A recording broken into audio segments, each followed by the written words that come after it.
Hello and welcome to the Chartered Institute of Fundraising London and South East Regions virtual personality event, which today focuses on being a fundraiser in a small charity. So I'm Julia Ellis, I chair the committee, and I'm joined today by Katie, who's our events lead, Mike on tech, and Stephen on Q&A. So big thank you to them and our speakers, of course, for giving up their time. I'd also like to thank our event sponsors, Hope and May, who are the leading trusted supplier of advice and guidance concerning data protection law to the voluntary sector. It's something that's definitely not my forte. They're endorsed by the NCVO, Akivo, Lloyds Bank Foundation, and Directory of Social Change. So if you need help in preparing for the new data protection laws, which are due to come in later this year, then do get in touch with them. I also wanted to remind you of our much praised introduction to fundraising course. Only costs £90 plus booking fee for a whole day at CLOS head office. Woohoo! And then you can network with your peers and come away having had a thorough overview of the essentials of fundraising. The next dates are 7th of August and 5th of September, so do head over to the London and South East page on the COF website, and then you can book your place. And we'll also include the booking links and the follow-up email to this event. So just a few bits of housekeeping. So we do record these events. So feel free to anonymise yourself if you so wish. As I said earlier, everybody's on mute, but if you've got any questions, please post them in the Q&A function, not the chat, because we might miss them otherwise. We don't want to do that. And we will endeavour to answer as many as we can. But if there are issues, however, then do tell us in the chat function, and yeah, keep on saying hello and adding comments as you see fit. So it would be fantastic if you could please post about the event on social media and tag us at CIOF London SE. That's at CIOF London SE. And finally, for those of you who aren't yet members of the Trust Institute, then because you've attended today's session, I can offer you a discount. Everybody loves discounts. So if you use the code MEM10, that will give you a 10% discount of your first annual membership. And that in itself will give you discounted rates to future events, including convention, training courses or qualifications, plus a ton of other benefits. So now on to the main event. Now I've said all that stuff. So working in a small charity means that you have to wear a variety of hats at any one time, which can seem a bit daunting. However, our two speakers today, Clare Cook of Future Talent and Chrissy Kinsella of the London Music Fund, will give their take on how you can be the best fundraiser that you can be in a small charity. So I hand over to you now. Thank you. Thank you so much. Hello, everyone. So Chrissy and I are doing a bit of a double-hander today. It's going to be more of a chat, a relaxed chat than a presentation as such. And we'll both be jumping in on what each other is saying and trying not to go down too much of a rabbit hole in one particular direction. But I thought we'd start with just introducing ourselves. So I'm Clare Cook. I'm currently CEO of Future Talent, which I'll tell you more about shortly. I've worked in the charity sector for, oh gosh, coming up for possibly 25 years, and have had my kind of way into working as a CEO for a small charity came via working on the PR side of charity. I started off working for Christian Aid, moving to Great Ormond Street, where I headed up their fundraising publicity team for the charity, for Child Bereavement UK, and then to Missing People, which is a charity that supports people when they go missing and support families and help them search for their missing loved ones. And it was while I was there that I started to move in the direction of working specifically around music for social good. And again, I'll tell you more about that later. Moved on to head up a charity called Soundabout, which was my first CEO role. And Soundabout supports people with profound and multiple learning disabilities through music, using music as a communications tool, before heading on to Future Talent, where I have been for the last almost 2 years. And I'll hand over to Chrissy to say a little bit about her background. Thanks, Claire. Yeah, I've been working in kind of arts and music pretty much 20 years, 25 years, similar. since I graduated. And with the arts situation in the UK, you can't work in the arts if you don't work in the charity sector. So my background has always been music. Moved into music education about 15 years ago, and I joined the London Music Fund just after it launched in 2011. And I've been there 12 years, and I've been chief executive for 8. And what's really important to note about my background, and we can get onto this a bit later, is that before I took over as CEO, I had never in my life considered myself to be a fundraiser at all. I thought it was some kind of something that other people did that I didn't understand. And now here we are. So that's a good link into the presentation that we're talking about today. Absolutely. And what fundraising means for small charities. Yeah. And when I was asked to do this presentation and asked who I might like to do it with, Chrissy was absolutely the first person who sprang to mind. Obviously, there's a strong similarity in terms of the organisations that we both run. We both run small charities that focus on music. But also Chrissy is a very supportive voice within the world of small charities. She's an admin of the Small Charities CEO group on Facebook, which is a huge source of support, not only for me, but for lots of other small charity CEOs. And you do need to rely on your networks when you're in this quite isolating position as a small charity CEO. And Chrissy is very, very generous with her expertise and her knowledge and her time supporting not only me, but lots of other people. So I definitely thought, Chrissy, you were the person to do this with me. That was very kind, thank you. And I think it's a really good point to make that our work is actually quite similar. You work on a national level, which I know you'll talk about a bit more. We're clearly very focused on London at the moment. But I just see, there's so many similarities, and we're all working for the same aim, which is to try to support more young people with music.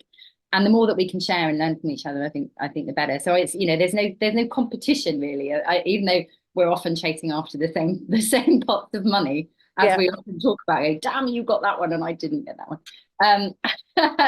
But the more we share and the more we collaborate, the more young people will be able to help in the long run. That's how I see it. So absolutely right. I couldn't agree more. And there are kind of certain, we had a chat about what we wanted to say, and there are certain themes that will run through what we're talking about. One of the big ones being is that we can't get away from the importance of having strong relationships. And in both of our cases, we have very strong boards who have helped us to be able to be in a position to be able to fundraise effectively, even though we don't have in-house fundraising function ourselves. So the importance on building on those strong relationships are kind of underpin everything that we do, really, don't they? Absolutely. Yeah, absolutely. 100%. And alongside that, both with our trustees and ourselves, the importance of being brave enough to make the ask is important as well. I was recently on a call with an American supporter who, obviously in America, they're much more used to philanthropy, I think, than we are, and being used to being asked for money. So we got 10 minutes into the call, and he said, okay, we're 10 minutes in. Are you ever going to actually ask me for what you want? And and I do find that being brave enough to ask for what you want is terribly British. We're so British at asking for money. Well, I am anyway. I am too, and that's exactly what he said. You're so British. Are you ever going to get away? Telling the story, obviously, from my background, I actually was originally a journalist before moving into the world of charity, but worked on the charity PR and marketing side initially before moving over to run small charities. But I've seen firsthand a lot about how telling the story and engaging people and connecting people into your mission through bringing it to life is kind of central. The fundraising follows on from that and is integrated in that. But making sure you're not just going out and making the ask without telling the story as well is really, really important. And then, of course, working in partnership, as we're hopefully demonstrating right now. We couldn't do what we do if we weren't able to work in partnership with organisations like music education hubs and schools and other grassroots arts organisation. It's really central. I'm sure you find that too, Chrissy. 100%, yeah. Brilliant. So just to give a little bit of background about Future Talent, and it's got a lovely story in that it was set up almost 20 years ago by Catherine, the Duchess of Kent, and she is a little known fact that she actually worked as a music teacher in a primary school in Hull for 13 years, and she used to go up on the train, and while she was there, she saw firsthand that how many children with great potential weren't able to progress musically to reach that potential because of a lack of funding and opportunities, lack of income. So she set up Future Talent to be able to kind of bridge that gap and support specifically gifted young musicians from low income backgrounds. It's been a very, very clear mission from the start. We're now almost 20 years down the line, and we are growing incrementally year on year. This year we supported 115 young musicians. We're hoping that will move to 130 next year.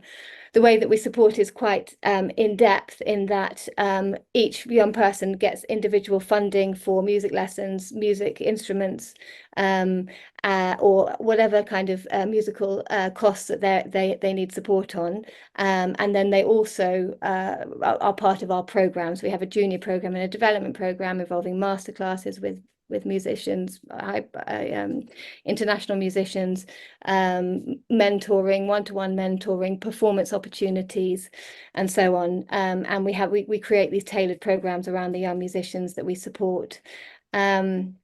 As I've mentioned, partnerships are very much central to our programme delivery, and we work with music education hubs, arts organisations and schools across the UK to be able to deliver our work. And the majority of our young musicians do go on to conservatoire after they finished with school, and they move on from Future Talent as we end at 18, but not all. And we don't see moving into the music industry or moving into music education as being the only successful result. We want young people to be able to use their skills and their training in music, which there's a lot of diligence around practice and working in teams and working in ensembles, and all those skills are very strong crossover skills for the wider work. So we think about their career options and what they can do and how they can use their musical skills to take them forward in life. And the reason why I've included this picture of Catherine and told the story is because, again, this is a theme, because she had great personal passion in the organisation, and it's her, it started from her. She created a great network of individual donors who continue to support us to this day, and the reverberations from that are kind of ongoing, and I wanted to kind of make sure we made that point. Chrissy, over to you. Thank you. So yeah. Oh, there we go. Okay. Yeah. So LMF, we were originally launched as the Mayor of London's Fund for Young Musicians in 2011. And I'll leave you to figure out who the Mayor of London was in 2011. It was set up by the Mayor, and our founder and chair, Veronica Wadley, is very similar to Clare, actually, in that with a deep personal passion for music education, and has done incredible work in supporting the charity through fundraising and high net worth donors, which we'll talk about. We work in a very similar field to Clare, but we're much more about, I don't necessarily focus on talent, it's more about potential and commitment. Our scholarship programme in particular is for children from low-income families who wouldn't ordinarily be able to continue learning at primary school without additional support. So some of our children go on to conservatoire, but certainly not the majority. And we do a number of other programmes which are partnership focused. Effectively, we're grant making like Clare. We're a grant making charity, and we focus a lot on partnership working and a huge amount of collaboration that goes into those programmes.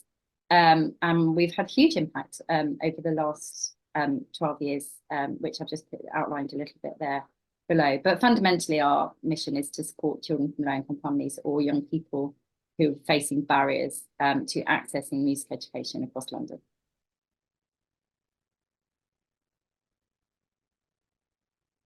Oh, I'm not having much luck with this cursor. We thought it might be quite useful just to give you a sense of the similarities and differences in terms of our income streams. And these two pie charts highlight the income streams from 2002 to 3 and 2003 to 4, although there's a little bit of guesswork with 2003 to 4 because our financial year ends at the end of August, so we're not quite there yet. Some things to note kind of across the board is that we don't have any statutory or government support at all, so not you either, Chrissy.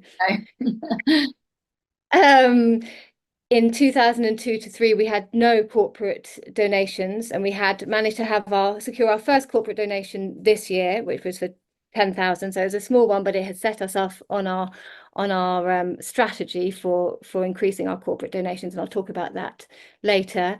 There's quite a significant increase in terms of our trusts and foundations.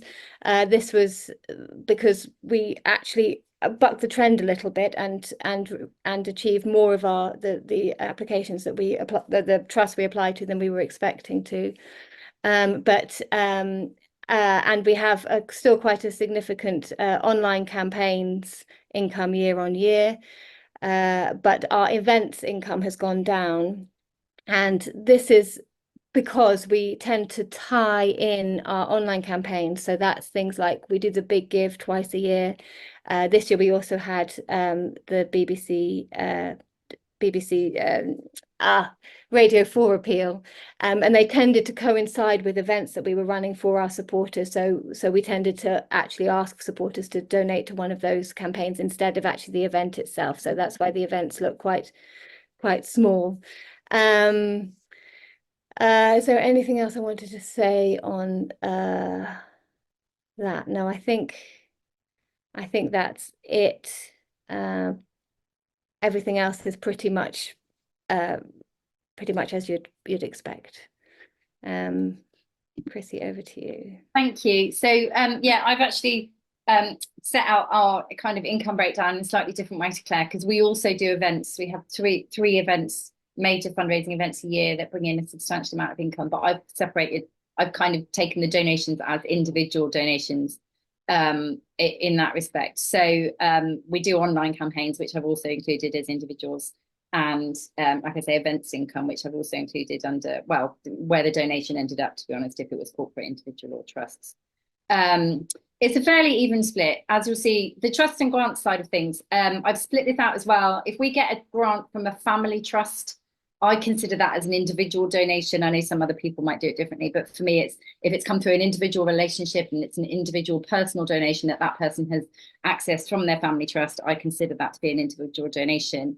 And trusts and grants, I consider things that we apply for. So, you know, the big Garfield of Westons, or, you know, things that you apply for as, you know, the standard open application process.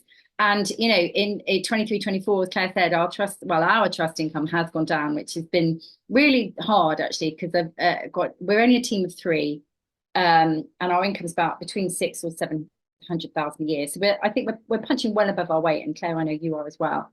And I've got 2 new colleagues this year, neither of whom their role is not specifically fundraising, but one of them is very, very good at trusts and foundation applications. So she's taken on that responsibility, and she's been doing some excellent applications this year, but we've just not been having a lot of luck. So even though 23% of our income this year has come from trusts, a large percentage of that came from one ongoing long-term relationship, which is great, but it means that actually that income has gone down.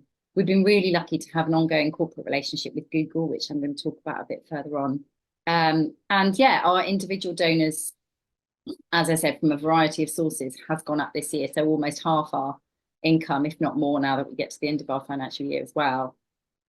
Almost half our incomes come from an individual donor, and several of those individual, well, several, if not, I would say a large percentage, I don't know exactly, but came through personal introductions, either through other donors or through trustees, which is important to talk about, and we'll get on there. Absolutely. And we've started getting a couple of legacies as well, which is really lovely. We haven't had legacy income before because we're quite new, so that's good. I meant to say that as well. We also had a legacy this year, which we weren't expecting, and and things kind of fundraising. Exactly. The least amount of input and things do kind of turn on a dial. Like, you know, we have ended up actually raising 40% more this year than last year, which is Mm, incredible. But a yeah. lot of it's to do with timing. You know, It's, that well, no, funding is we for got, yeah, next year as well, but it's yeah, coming yeah. this year, so I next mean, year might look less. we also have because the majority of our program, certainly the scholarship program, is 4 years long. We obviously accrue all our income. So if someone pledges for a 4-year grant for the 4-year program, we accrue it in our current financial year because we account for the liabilities in the same financial year. But that does mean that we're constantly having to find new 4-year donors every year, which is a real challenge. And it's a model that I inherited that I wouldn't necessarily I don't know how I would do it differently, but it's an additional hurdle to try to get over. And Claire, I don't know if you have this issue about being a grant making charity, that a lot of trusts and foundations don't want to support grant making organizations. I think because we have a mixture, we do there is a grant involved, but it's also about the program and Yeah, about so you're right, and that's how we explain it as well, actually, and that Yeah. it's much more than just handing over the money. And we have our we have our playing days and our workshops and the family of scholars that we get together on a regular basis. So you're right, but just going back one step slightly to legacies, it's really interesting because we got, I think it was about 50,000 in all from one completely unexpected legacy. But I was originally notified of the will, and that the person had died in the summer of 2022. And we've only just had the final balance 2 years later. So that's how long it takes, even when even when the person has died and the legacy has been in the will, it really took that for the estate to be sold, for the calculations to be made. So yeah, that was interesting. It wasn't just, oh, you've got some money in a legacy, here's £50,000. It was no, and legacies are kind of hard, obviously hard to fundraise. You can't plan for them, really. And you can't plan for them either. As I said, we're coming up for our 20th anniversary, and I think that's quite a moment. Those kind of anniversaries are good moments to do a little bit of work around, the importance of legacies and the impact that they have with longer term donors. Yeah, absolutely. We have got that in the plan. But again, it's one of those things I often say to my trustees, because they say we should have a legacy program, and say absolutely we should have a legacy program. We've got a page on our website. But when you have such a small team and it's no one's full-time role to do fundraising, although it's obviously a lot of mine is fundraising, you have to weigh up. You have to look at the short-term goals. And I mean, I'd love to be able to look at a long-term goal, but if I'm saying I've got a certain amount of hours in the day, and I've got these different funding streams to look at, and if I do some more trust and foundation applications, that might bring in more money. If I have lunch with a major donor, that might bring in more money. If I, work on focusing on a legacy campaign, well, that might bring in more money in 10 years' time. Yeah. You have to weigh it. You have to weigh up the balance, and it's on the wish list, of course it is. But our long-term dream is to invest in the development function of the charity and start to grow that with more staff. But it's a vicious circle, because you need to constantly raise more money. Can I answer the question as we go along? Is that all right? So I don't know why that legacy was left. It was completely out of the blue. We were one of 10 charities, of which 4 were music charities. And it was from someone who actually didn't even live in London. So it was an amazing surprise. But no, we didn't know her. And likewise, ours was we had the person who died left a legacy to their nephew, and then he chose 8 charities to because he didn't want to take the money himself, so he chose 8 charities to benefit. We hadn't actually had anything to do with him beforehand, as far as we know, but we were one of the charities he chose, and those kind of amazing things do happen. Yeah. Obviously hugely grateful for that. Incredible. I think there may have been a slightly tenuous link with one of our trustees who does some work. She's a lawyer, and she said that she thinks the name was vaguely familiar to her through one of the people that she advises through her work. So it may have been a very tenuous. But as I say, there were 10 charities, and 4 of them were music charities, and we were one of them. Okay, I think we were the only music charity for us. Amazing. Yeah. Right. So this is all about diversification. Obviously, being a jack of all trades, puts diversification at the centre of both of our strategies. I mean, we had a chat about this earlier, Claire, and I think having just said that our income is now being much more dependent on individual donors, and there's an upside and a downside to that. I was thinking about diversification in terms of COVID in particularly, because it was, you know, it was something that none of us saw coming, and we absolutely didn't know how long it was going to last. And there were so many charities that I saw who were really dependent on a particular event for the year to bring in a substantial amount of their income. You know, were like really dependent on that being their major fundraiser for the year, who were then completely unable to hold that event and having real cash flow problems. And like I said, because we've got a lot of long-term liabilities, so we've never had cash flow problems. We're very fortunate in that respect, although the cash is, you know, committed to long-term liabilities. But it was just kind of, my thought process was just about making sure that you're not only reliant on one particular form of income. So keep the trusts and foundations going, you know, really try to work on the major donors and the individual high net worth donors. You know, the trusts and foundations, the corporates, if you have any corporate relationships, and, you know, events. We were able to move a lot of our events online during COVID, and that was actually in the run up to our 10th anniversary, which did help us quite a lot, because we were able to push that message out at the same time as we were doing the kind of help children during COVID, and music being such an important part of keeping children's joy alive while they were not at school. That was a really good message. But I just think it's always interesting. And I can see how it happens that some charities end up being completely reliant on one particular successful form of fundraising. But just, you never know. Hopefully we won't have another global pandemic. But you do never know. Everyone said it's the one thing, you know, who had global pandemic on there. Exactly. I was about to say that. Not on anyone's risk assessment. No. Risk register. Yeah. Exactly. I mean, obviously we have things like, you know, substantial drop in income and, you know, not able to deliver programs and kind of more generic things like that. But yeah. So it's important. And the point about being the jack of all trades, there is the other half of that, obviously, which is the master of none. And I don't think that's quite fair, because as you work your way through and focus on the different streams, you do find that you pick up quite a few skills as the years go by. And it's just a matter of making sure that you have the time. You know, you could, I find, if I can focus on one particular stream at one time, you know, even if it's just for a day or a couple of days, then I can move on to another one. But it's really interesting. Your background is in PR, because PR is another thing that I kind of think is being something that other people do that I don't know about. But actually, it's not. You know, it's all about telling the story. This is one thing I learned about fundraising, is that it's not this magical thing that other people know how to do that I don't know. That it is, if you can be authentic and passionate about your cause, and you can genuinely explain to people why they should invest in your. Often had someone, you might get this, Claire, when people go, well, why should I give to music education when there's a food bank down the road that needs funding? And I say, well, I can't answer that question. I can't persuade you to give me money when you want to give it to a food bank. It's like comparing an elephant with a carrot. But if you believe that every child should have access to music and, you know, or art or sports or anything, if you believe, I mean, don't get me started on why food banks should be existing in the first place. That's a completely, you know, that's another thing. But it's saying, well, I and you, I know, are working towards a place where it's not just about the children who are from the most well-off backgrounds who get into who are in the music profession. You know, the UK conservatoires are unfortunately full of young people from private schools.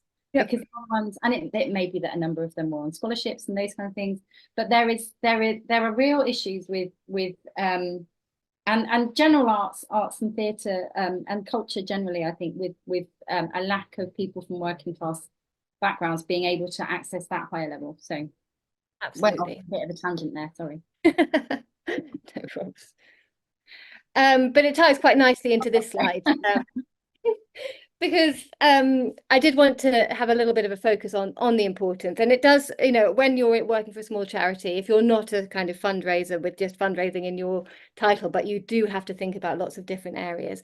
PR can seem like something that falls by the wayside, but actually I'm a big proponent of kind of keeping it central. And in terms of Chrissy's point about COVID, that actually was a really interesting moment for us. At the time, I was working for Soundabout, which, as a reminder, supports people with profound and multiple learning disabilities through music. And just before lockdown, we'd set up choirs. We'd set up actually our first inclusive choir, which put people with profound disabilities at the heart of the choir in a kind of leadership role. The choirs were for people of all abilities.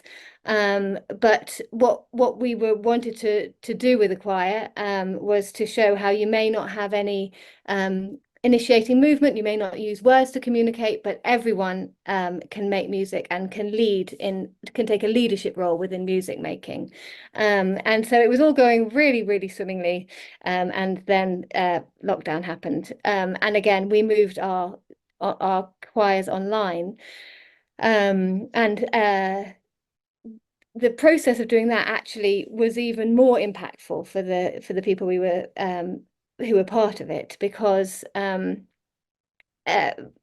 people were able to access it from their homes. And when you have a profound disability, often there are all sorts of challenges around actually getting places, whether there's a changing places toilet, whether there's the right kind of parking, and whether you're ill, whether you've got enough carers to be able to support you to do it. It's a big thing.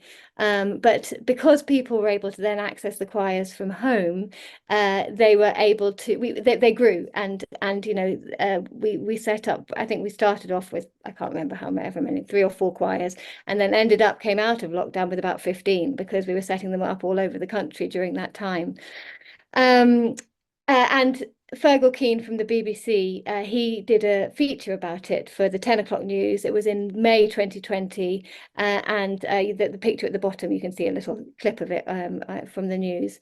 And as a result of that, it was a really beautiful feature that told the story wonderfully. And as a result of that, we had 2 trusts who had never heard of us before, who got in touch and said, we'd like to make a one-off grant, which we know were quite significant grants, and it just as well as individual donations as well. And it really shows the impact that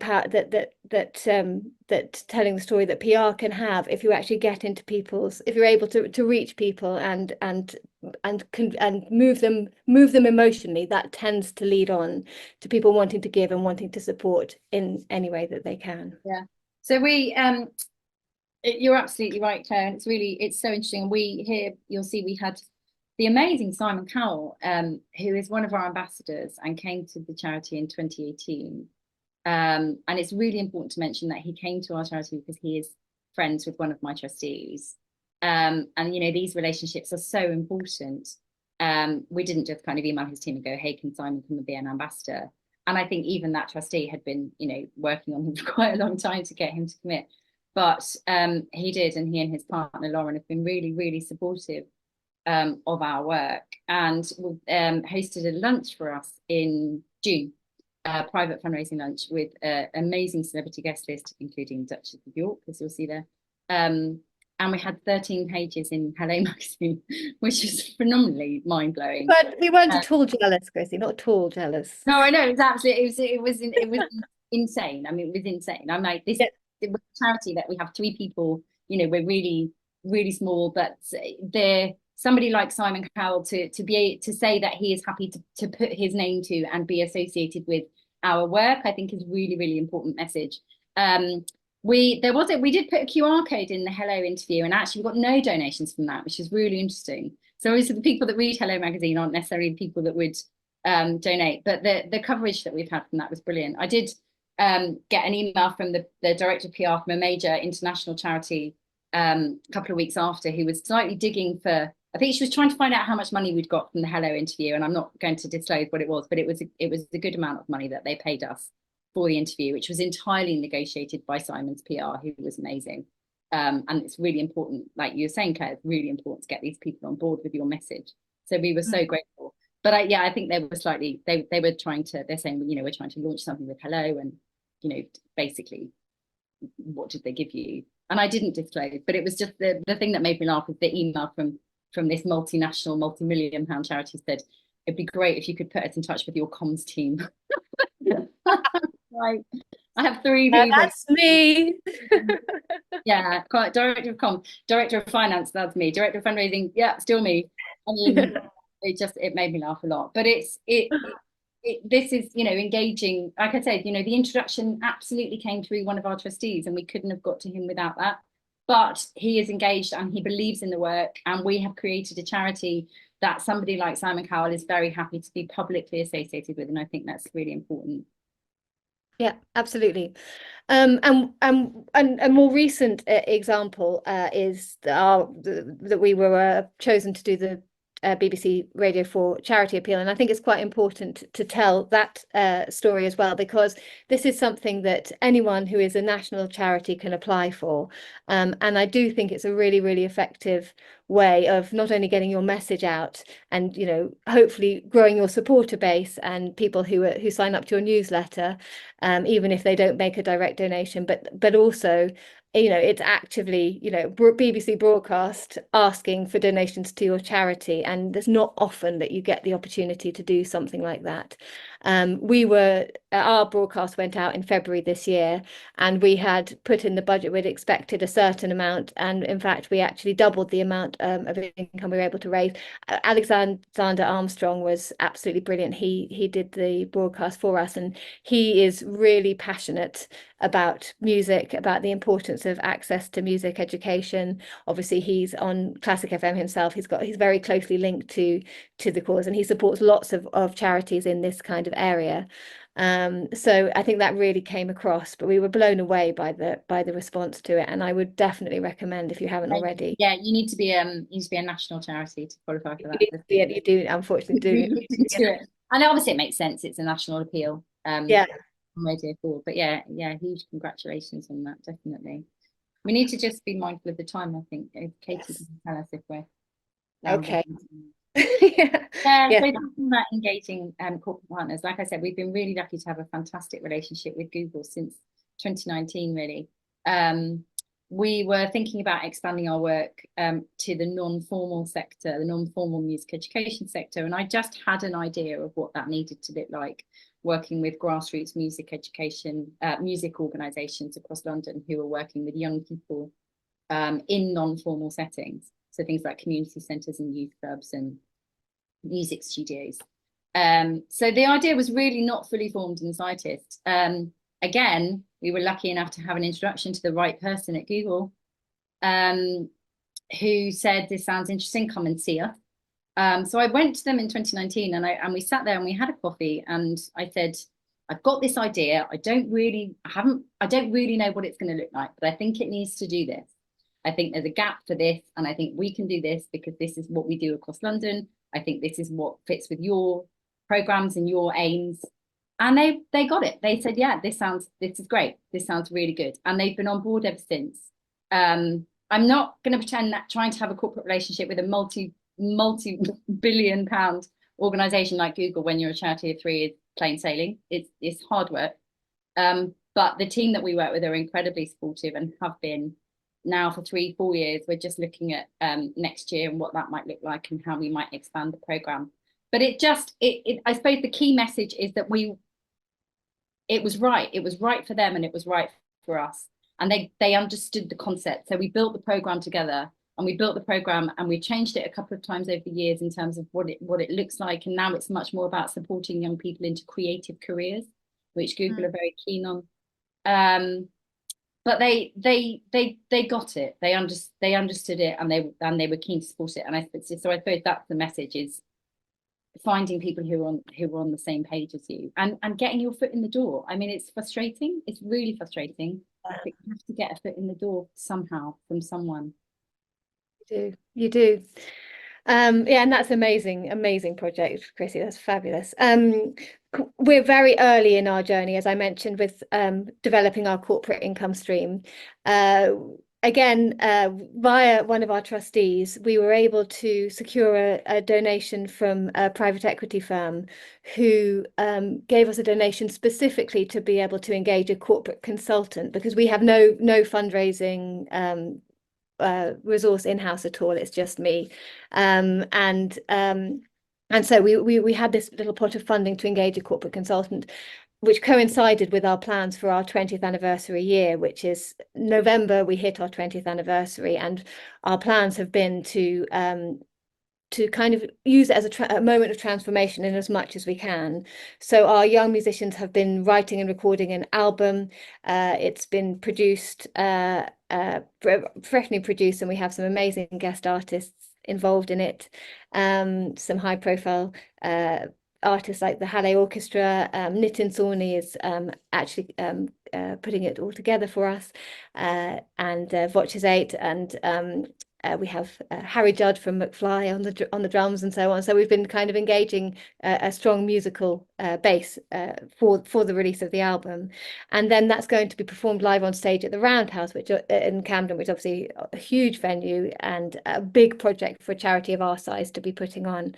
But what we're using these activities for, because they will be able to create quite a splash, is to bring sponsors and corporate partners on board to support at different levels.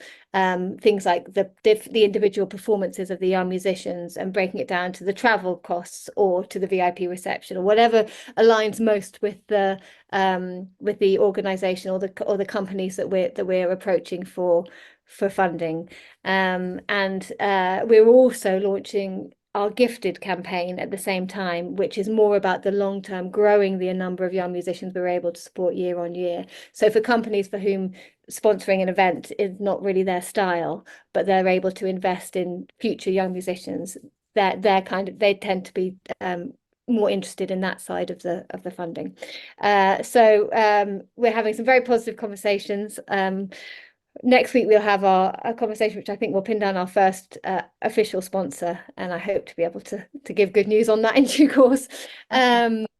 Yeah, and meanwhile we're also working with other members of our network to start to build strong relationships with financial institutions and organizations, law firms, where there are people who have an interest in developing the music education, and that's kind of an ongoing conversation that we're having at the same time. Brilliant. That's the other thing, it's engaging the individuals within the organization. Absolutely. Exactly. All of these, all the conversations that we're having, you know, we haven't had any cold approaches that we've made for these conversations that have come to fruition yet. Everything has come through somebody knowing somebody. Yeah.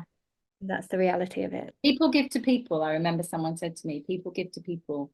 They do give to causes. Obviously, if the cause is something close to their heart, but then the majority of people give to people. Yeah, that's right. And there we are. Oh, amazing. We're at the end. Brilliant.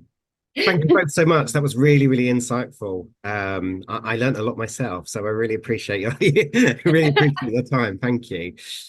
We've got a couple of questions, if that's okay. So you mentioned about the support from trustees with fundraising. Someone's working with a very small charity at the moment, whose trustees don't engage with the fundraising. How can my contacts encourage them to engage? You've got Simon Cowell, it's amazing. I know. I wish he was a trustee. I mean, the one thing I learned about fundraising when I took over in 2016, and actually I was so terrified of fundraising. I came to the IOF and I was like, came to one of your mentoring events, and I was like, I need a mentor for fundraising because I have no idea what I'm doing. And this amazing guy, Pasquale, he mentored me for a couple of years and was basically like, you know what you're doing, you absolutely know what you're doing. But the one fundamental thing I learned there is that everyone has got to be involved with fundraising. The fundraising has got to be, and it's got to be top down. And I think the point for trustees is to understand that if they believe in the mission and they want the charities to succeed, they have to engage with the fundraising. Would you agree, Claire? Yeah, definitely. And there's also if you're getting nowhere with your trustees, it is also worth having a think about kind of influential and potentially high profile people who you could engage in other ways in the organization, and quite often we have had good results from that. So for example, Debbie Wiseman, who is a composer, we engaged her to support a specific campaign at Soundabout, and she became an ambassador. And as a result of being publicly kind of linked to the organisation, one of the companies who sponsor another aspect of her work actually said they wanted to give Soundabout a £10,000 donation because it was their 25th anniversary, and just trying to trying to build your own strong networks through reaching out to people who are clearly, you know, passionate about your cause. Yeah. They don't all have to be celebrities, No, but they. and I mean, I'm very lucky. Well, lucky. We have a very American style of philanthropy with our charity, and the trustees are very much involved with fundraising, and they are very much involved in bringing in major donors, which is great. But they are also recruited on the basis that they understand that this is a role they need to take on. And not, I say not all of them, I would say maybe 70% of them are in that position to be able to do so, which I know some people think is not, there are some people who think that's not a great model of fundraising, but it's where we are and it works for us for now. So, you know, when we have a small charity with small resources, but I would say if you're recruiting trustees, having that conversation with them. I'm on the board of a couple of small charities and I give them some money, not a huge amount. I mean, if every trustee was giving even £5-10 a month or something within their, you know, I don't know, it's tricky. I know a lot of people think, well, trustees are there to advise on governance and finance, and they're not there to fundraise. In our case, they're very much involved. Yeah, and it is a tension, because the difficulty is around making sure that the board is inclusive and diverse, and not everyone Absolutely. is able. And also, you know, there's no conflicts of interest. Exactly. You know, very much disclosed. And you know, when we go through our audit process, delated as, you know, declared as related party transactions and donations and things. But it is where we are. But if you're trying to change the culture of your board and they've never been involved in fundraising at all, I mean, even maybe just trying to engage them in reading and approving trust and foundation applications, so they're understanding the content, they're understanding the work that needs to go into drafting foundation, you know, trust applications, that kind of thing. And sometimes bringing in an external voice or an external expert to have an away day or something. That's often really helpful if you have a fundraising expert to talk to your trustees about the importance of sharing networks. That cannot. I have actually had that experience, and that was very helpful. That's very good. Yeah, we haven't ever done that actually.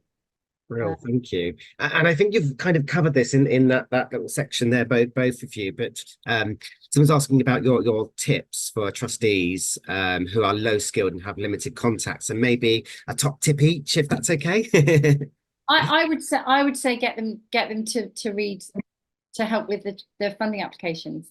Even just having a second pair of eyes over, you know, and trustees are not, I have to remind myself of this regularly, that trustees are not, they don't live it day to day like we do. So they are doing it voluntarily and they are doing it on top of their day job. So actually even just saying, do you mind having a look at this funding application? Because they would be able to sense check it, they'd be able to read it and understand, see if it makes sense from someone who's not on the front line, because we live it so much that we don't see, you know, you may have missed a glaringly obvious explanation for why your work exists, and they might be able to spot that. I also am a big proponent of doing like proper chunky away days where they get to, you know, you engage them with some training about, you know, where they're low skilled, understanding where those skills gaps are, but also bringing in or taking them to where the organization's actual work is, where the heart of the work is happening. So, you know, I do feel, again, like once they're kind of properly engaged and understand and not at too much of a distance. Yeah. I mean, there is a fine line as well, because you don't want them to be too engaged. No, well, that's true. That is true. Like, you can stay over there and be interested and help me fundraise, but you know, I don't need you to be in the operational detail. Yes, that is a fine line. You're right.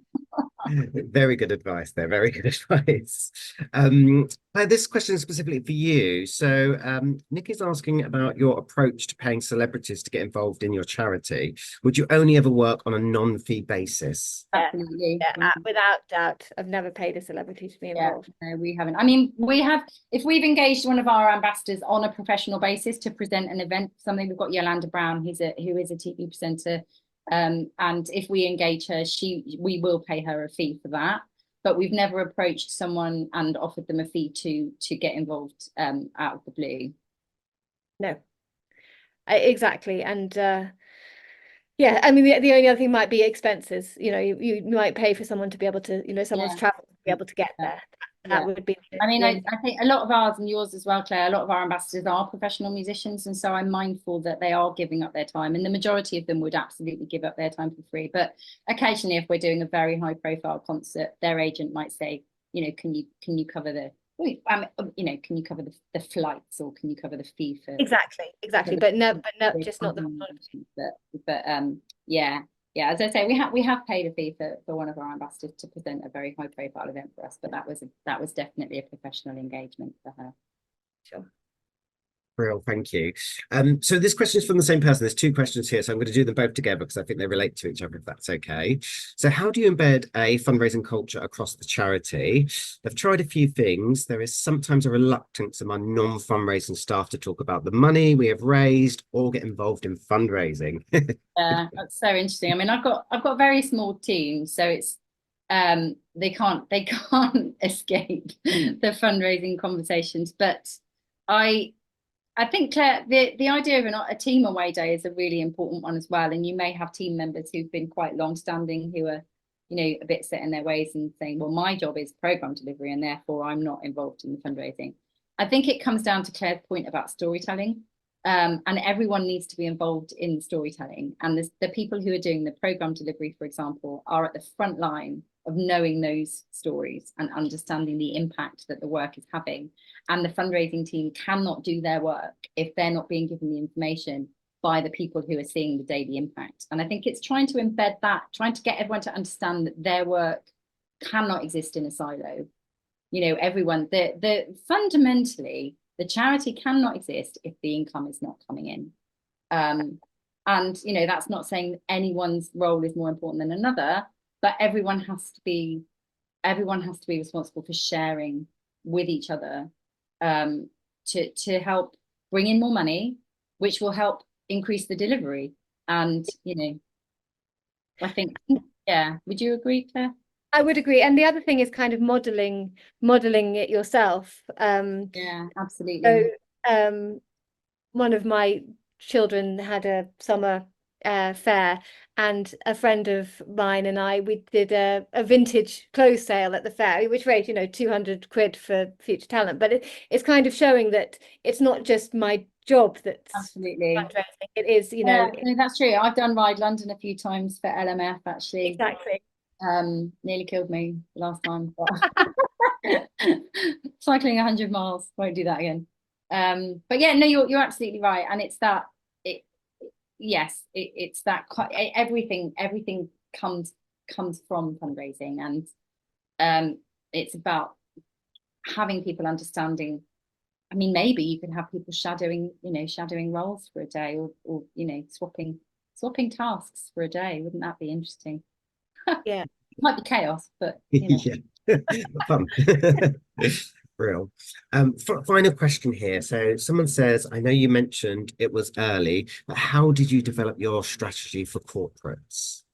Right. So that's an interesting one. It was based on kind of my experience over the years of working for different organizations where we have been more successful with our corporate fundraising. So I've kind of seen how it's done, and the importance of creating exciting opportunities that give the corporates a way of shouting about their support of the charity, but also their employees a way of being engaged. And often you'll probably hear, or you probably know, that there is the challenge of working with corporates is that there's a high expectation of maybe perhaps volunteering with there's a bit of admin involved in securing a corporate partnership. So I was very keen to keep this kind of away from that and make it more about an opportunity for extending their brand more widely, and making it clear that they are an organisation that care about music education for people from low income backgrounds.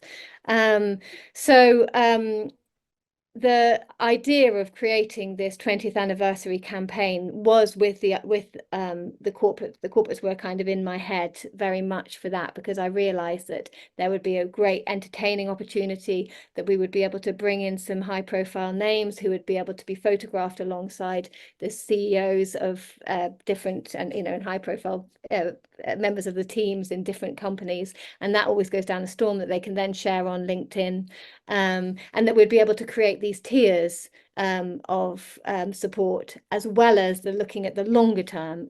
And the idea is that we're going to create this, turn this into an annual event, so that year on year the companies kind of re-establish their support for the organisation. But once I had kind of sold this idea into the private equity firm who gave us the 10,000 to be able to secure some corporate consultancy, I then worked closely with that corporate consultant to develop exactly what that was going to look like. So I kind of had an idea, and then I got some funding to be able to work with someone to help me to make it a reality.